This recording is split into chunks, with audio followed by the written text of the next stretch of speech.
E aí pessoal, tudo bem com vocês? O vídeo de hoje é a respeito daquele story que eu postei ontem sobre o caso do acusado que foi sentenciado à pena de morte em Singapura por videoconferência, pelo fato da pandemia, né, etc. Eu aproveitei então para perguntar se no Brasil existiria a possibilidade de aplicação da pena de morte dentro do ordenamento jurídico que nós já temos. Foi uma das enquetes em que houve mais participação desde que eu comecei a postar mais conteúdo aqui para vocês. E devido a esse fato, eu decidi postar logo o vídeo com a resposta. Vamos lá. Seria possível a aplicação da pena de morte no Brasil dentro do ordenamento que já temos, com a Constituição e leis que nós temos hoje? Para entender se é possível ou não, nós temos que analisar primeiro a Constituição Federal. Nós vamos lá no artigo 5º, inciso 47, a linha A. Ele diz: não haverá penas de morte, salvo em caso de guerra declarada, nos termos do artigo 84, inciso 19. O artigo 84, inciso 19, fala sobre a declaração de guerra. Vamos para ele. 84.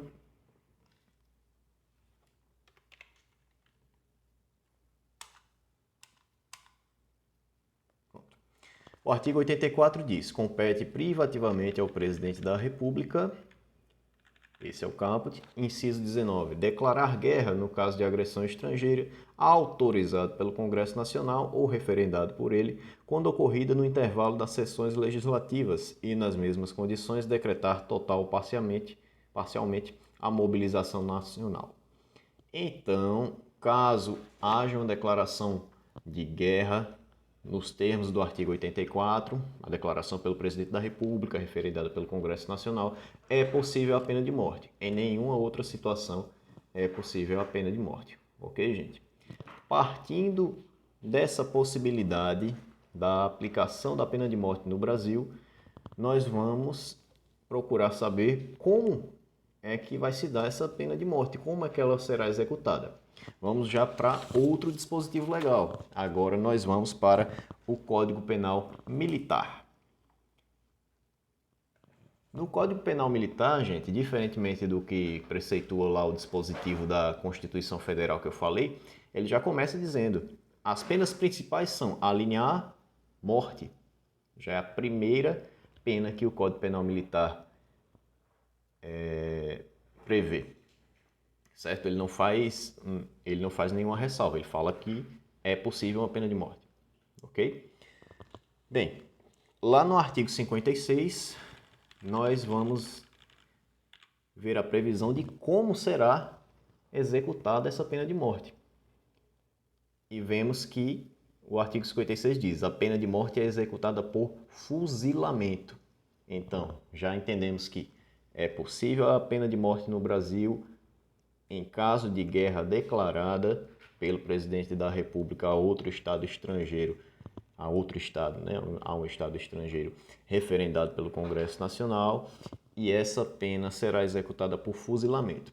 Importante lembrar, importante ressaltar que a pena de morte não é naquela situação em que está ocorrendo o conflito, a batalha da guerra, em que um soldado estaria autorizado a matar outro e essa seria a pena de morte. Eu posso matar o soldado do estado estrangeiro e essa é a pena dele. Não. A pena de morte de que se fala aqui é uma pena decorrente de uma sentença condenatória que, por sua vez, é o fechamento, é a conclusão de um processo. Ocorre um processo penal e a pena é morte. Certinho, gente? Bem, continuando. Agora a gente vai para o Código de Processo Penal Militar. Sim, para quem não sabe, gente, existe o Código Penal Militar e o Código de Processo Penal Militar. Quem é militar já está acostumado com isso, claro, está habituado, até porque está sujeito a essas regras diretamente. Mas a imensa maioria dos civis não sabe da existência disso, né? Nem dos códigos penais militares, dos códigos militares e nem da justiça militar. Certinho? Vamos lá falar sobre a execução da pena de morte. Temos lá o artigo 707. Ele diz: O militar que tiver de ser fuzilado sairá da prisão com um uniforme comum e sem insígnias e terá os olhos vendados, salvo se os recusar, no momento que tiver de receber as descargas. As vozes de fogo serão substituídas por sinais. Vemos aqui na execução da pena de morte por fuzilamento que não haverá o grito de fogo. Haverá um sinal para que se proceda ao fuzilamento, ok? Parágrafo 1º. O civil ou assemelhado será executado nas mesmas condições, devendo deixar a prisão decentemente vestido. Parágrafo 2º do artigo 607. Será permitido ao condenado receber socorro espiritual. Parágrafo 3º. A pena de morte só será executada 7 dias após a comunicação ao Presidente da República, salvo se imposta em zona de operações de guerra e o exigir o interesse da ordem e da disciplina. Artigo 708. Da execução da pena de morte lavrar-se-á ata circunstanciada que, assinada pelo executor e 2 testemunhas, será remetida ao comandante-chefe para ser publicada em boletim. Ok, pessoal? Então, esse é o procedimento de execução da pena de morte no Brasil. Então, parabéns a quem disse que sim, que é possível a pena de morte. Com uma mera olhada no dispositivo que eu citei da Constituição, nós já percebemos que existem exceções, então a pena de morte é possível no Brasil, mas eu acredito que muita gente não sabe como é esse procedimento, e ele é dessa forma que eu descrevi. Nós passamos pela Constituição Federal, pelo Código Penal Militar e pelo Código de Processo Penal Militar. Ok, gente? Qualquer dúvida, é só falar comigo. Mais uma vez agradeço muito a vocês por participarem. Essa participação é que faz com que a gente continue produzindo conteúdo, continue buscando mais conhecimento para ajudar vocês. E eu aprendo muito com vocês quando vocês interagem aqui comigo. Certinho, gente? Abraço, tchau, tchau.